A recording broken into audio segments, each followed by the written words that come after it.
quick intro. I'll introduce you. Okay.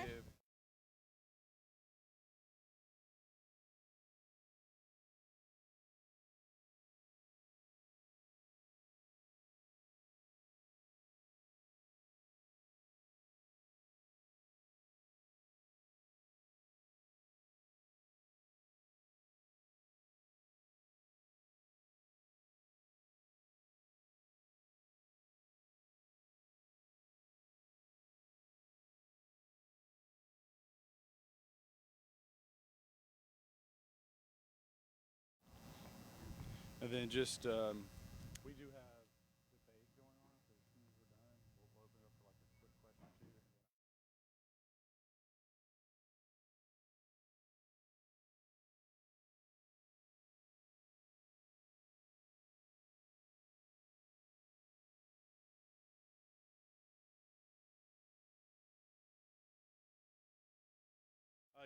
It's a busy time in Washington as we work on the budget, but that doesn't mean that there isn't other work that has to be done. That there are, there's other fights and battles that must be waged, and in this case, life is on the line. So, the use of chemical abortions has grown substantially to the detriment of countless women and girls across the country. The Federal Drug Administration has continually relaxed its regulations surrounding the administration and dispensing of drugs used in chemical abortions. In 2021, under the direction of the radically pro-choice, anti-women, anti-family Biden administration, the FDA recklessly eliminated required in-person physical examinations by a medical professional ahead of dispensation.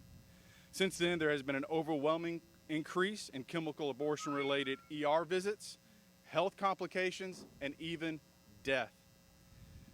It is nothing short of a tragedy that Biden and the careless FDA would put lives at risk for the sake of their genocidal political agenda. I'm honored to have partnered with Students for Life Action and Kristen Hawkins to introduce this important legislation, and of course our other partners. The Ending Chemical Abortions Act would prohibit the use of dangerous drugs for the purpose of abortion. We're taking a stand against the irresponsibility of the Biden administration and working to protect women and girls across America. I'm thankful for each and every one of the people here today. I'm grateful for my colleagues who are here to boldly stand for life. We're taking a stand for life because, born or unborn, every single person is uniquely and wonderfully made. And that's coming from a father who has buried one of his own children. Protecting the unborn and advocating for health and safety of women and girls should not be a political issue, because at its core, it's a moral issue. We have a duty to uphold the sanctity of life, and as I said, every life is precious.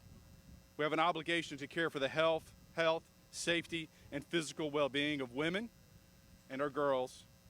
Banning these dangerous drugs for the purpose of chemical abortion is an important step in protecting life. Again, I thank my colleagues for being here. Thank you, Kristen and Students for Life Action, and each of the other supporting groups for being dedicated to preserving life, for giving voice to the voiceless. Again, I thank you all, and I want to turn it over to Kristen from Students for Life. I want to thank Representative Ogles for having the courage to introduce this important piece of legislation. It's about time for this legislation. For more than 6 years, our team at Students for Life Action has been leading the fight in campuses and capital cities against chemical abortion pills, which are now the leading cause of human death in America. The no-test online distribution of chemical abortion pills exposes women, mothers, to injury, infertility, and death, and sex abusers, as well as presents potential environmental pollution. In fact, the Biden administration's reckless mail order scheme sets up government-sanctioned corporate dumping of medical waste. They claim to care about the environment while allowing chemically tainted blood, tissue, and human remains to be flushed into our waterways, harming plant, aquatic, and animal life, as they are exposed to the active metabolites that remain active after passing through a mother's body, after killing her preborn child. These pills are clearly deadly to preborn children who have beating hearts and are exceptionally harmful to the mothers who take them. They have a 4 times higher rate of injury and a 10 times higher rate of death versus traditional surgical abortions in America, which are also deadly.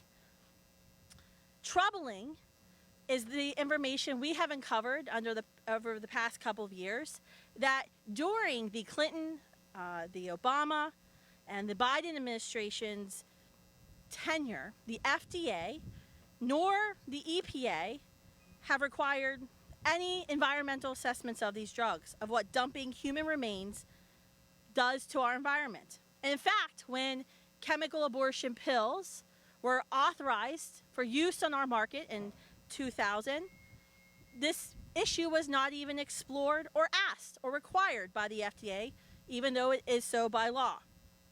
Not even hospitals or brick and mortar abortion vendors can get away with the illegal dumping of human remains that's happening every single day in toilet bowls and in bathtubs on college campuses and in homes across America.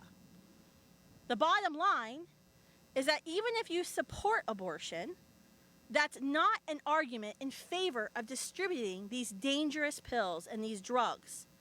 Making it easier to sell them by allowing your corner drugstore, your CVS, your Walgreens, or your Rite Aid, who have now willingly complied with this illegal distribution scheme.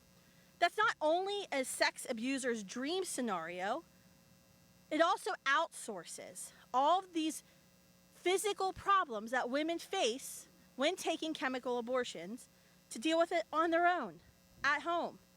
Some young women have even died. Just last week, a lawsuit was filed in the state of Nevada because chemical abortion pills sold by the nation's largest abortion vendor, the Goliath, that's taxpayer-funded, Planned Parenthood, contributed to the death of a young woman. You could go on, I know TikTok was a big debate issue last night. You can go to TikTok and type in the phrase chemical abortion. And what you will find is consensus amongst pro-choice and pro-life young women who've sadly taken these drugs, experienced the pain and the scary nature of these drugs, who will agree that they shouldn't be sold recklessly. They shouldn't be distributed without a conversation or without a physical exam. That they're dangerous, they're painful. The real lived testimony of women and mothers who have consumed these drugs is frightening. And it's frightening that the Biden administration is clearly ignoring them for their abortion allies. Chemical abortion brings death, misery, and medical negligence everywhere it goes, as well, sadly, as profit. Profit for the abortion industry, profit from those who are now distributing it at their drugstores. No one needs to be exposed to these horrific drugs. We are so proud at Students for Life to stand with Representative Ogles and a growing number of sponsors here in the House and soon to be in the Senate to end chemical abortions across America, to save lives, and to protect women and children from a predatory abortion industry and the reckless Biden administration. Thank you. Now I want to introduce Janae Strachey from Heritage Action. Thank you so much, Kristen. Thank you everyone who is here today. My name's Janae Strachey. I'm the Vice President of Outreach and Advocacy for Heritage Action, and am speaking on behalf and representing 2 million grassroots Americans across this country who are just some of the millions and millions of Americans who support this legislation, this important life-saving legislation. Chemical abortions pushed by the abortion lobby are today's back alley abortions. Without any care or safety measures taken for the girls that are just handed this drug, often mailed to them, without any safety measures around them, the care of a doctor or a hospital, they are given these dangerous drugs and then left on their own. They suffer alone in their bedrooms, in their dorm rooms, often a rented hotel room, where they are scared, embarrassed, ashamed, and are just left alone to take a drug and to suffer and go through the horrifying effects that it has on their body, their baby, their unborn child, as that baby is brutally starved. And then many of these women and girls often losing their lives themselves. I think of Molly Patterson, one of the first girls to lose her life after taking a chemical abortion drug. She was 7 weeks pregnant and later died from septic shock. Her father describes the fear in her eyes as she realized what was happening. She felt her life slipping away from her. And I can only imagine what was running through her mind as she had taken these drugs, totally unaware of what was going to happen to her. Her father says, "I don't want anyone else to go through that." That was decades ago. Chemical abortions did not even exist 4 decades ago. Today, it is pervasive. It has increased in the United States by 120% only in the last 10 years. This has led to the death of many millions of unborn babies and women and girls. This is hurting everyone. It is barbaric, it is unkind, and it is stealing the lives of so many. There's a long and complicated history with the abortion drug access in the U.S., and Congressman Ogles addressed that instead of caring for women and children, as the left claims to do, they decrease regulations and push to make this accessible to everyone, anywhere. They do not care about the women and children across this country. They care about lining their pockets. They care about furthering abortion any way that they can. This is certainly the easiest way for them to do that, and it is the most unsafe for women. It's been 2 decades since the prominent chemical abortion became available, and although concerns continue and many lingering questions remain, the left refuses to address this, which is why I'm so grateful for Congressman Ogles taking on this bill to end this dangerous access to chemical abortions and establish enforcement actions against bad actors. This is critical. It will save millions of lives. This is the loving and caring thing to do for women and children across this country. I want to thank everyone that showed up today, and once again, Students for Life and Concerned Women for America and the many other organizations across this town and this country who are fighting for this legislation. And I call on every member of Congress to support Congressman Ogles in this. As he said, this is not political, it is personal. Everyone is impacted by this. Everyone knows someone who has gone through an unplanned pregnancy, and to leave them alone with a drug and no care is cruel, and it is taking lives. Thank you, everyone. You know, as we stand for life, we stand together to give a voice to the voiceless. And we're not going to back down, and we're not going to stop, because we're telling truth, and truth is on our side. And I'll just remind everyone who's in this fight, and the fight for life and the fight for family, that courage is contagious. And so with that, I'd like to introduce my colleague and my dear friend, Mary Miller. Thank you, Congressman Ogles, for bringing us together today in defense of children, born and unborn. And I want to thank you, the Students for Life, and commend you for being involved in this very important issue and bringing the truth forward. You know, over the years, I've told my children that love doesn't necessarily give someone what they want, but love gives someone what they need. And what women need is the truth today about abortion. God creates children with a purpose, and life begins at conception. The left is intent on stripping away the rights of parents in every way possible and putting unrestricted abortion on demand at the top of their priority list. These people are not pro-choice, they are pro-abortion, and they don't care if it puts minors at risk. In Illinois, Governor Pritzker signed a bill to repeal parental consent requirements for minor girls receiving an abortion. The Biden FDA approved mailing dangerous abortion pills to young women without a doctor's visit. Congress must defend the rights of parents to protect vulnerable young women from the radical abortion industry and to uphold the sanctity of life. Parents are the guardians of their children, not the government and not the abortionists at Planned Parenthood. Thank you. And I'd like to introduce are you? Okay. I'll introduce Tom Mcclusky with Catholic Vote. Thank you all. I'm Tom Mcclusky with Catholic Vote.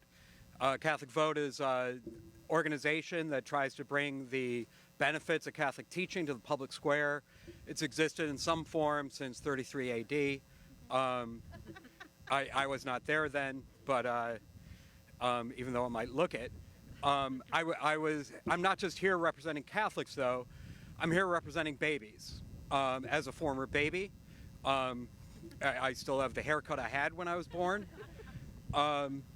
They do not benefit from this.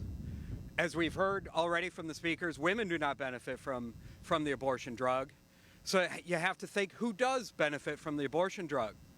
Human traffickers, statutory rapists, predatory men, people who want to cover up crime benefit from this drug. And crime deserves punishment.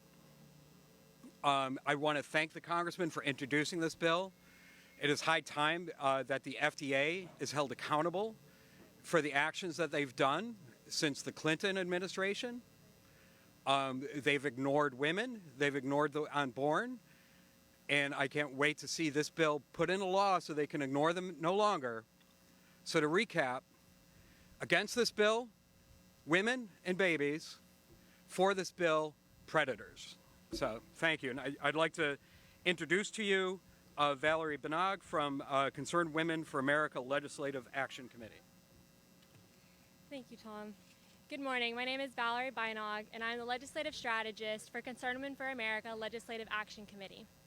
I am here on behalf of Penny Nance, our CEO and president, to express our strong support for Representative Ogles' new legislation, the Ending Chemical Abortions Act of 2023.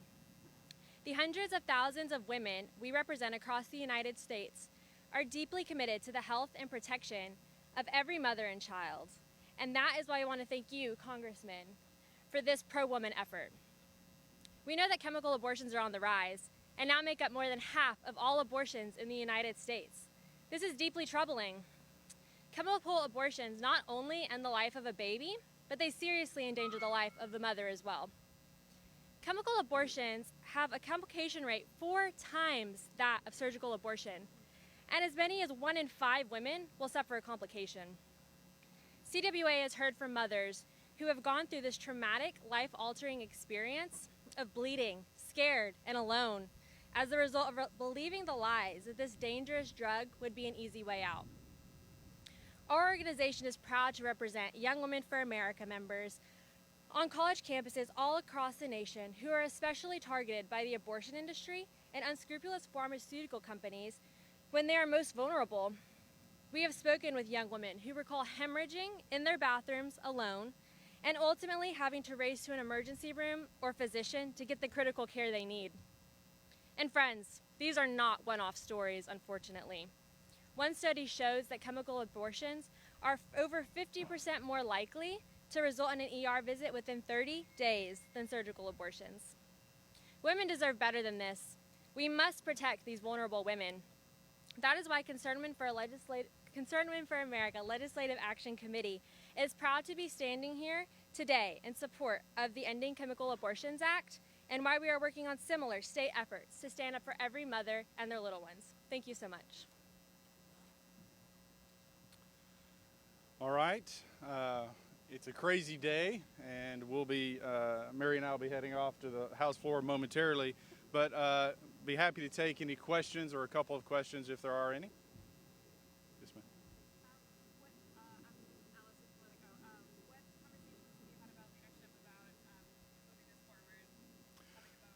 Yeah, no, great question.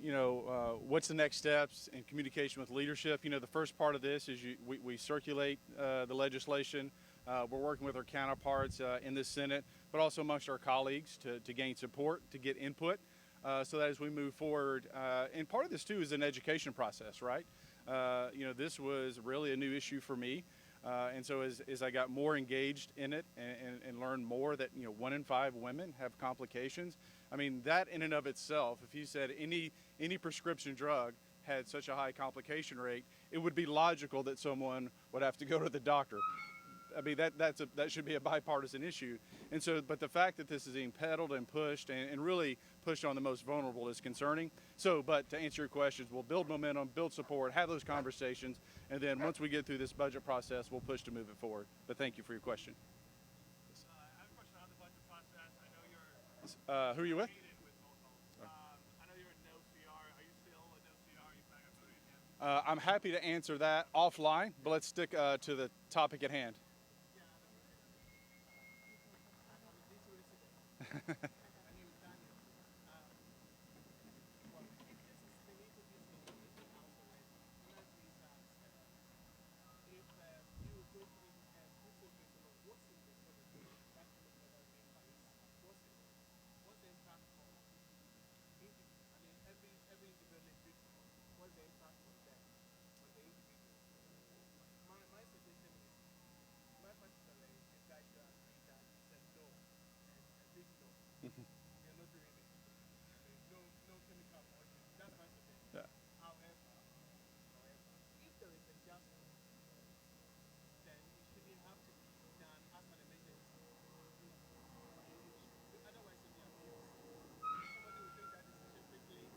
Yeah.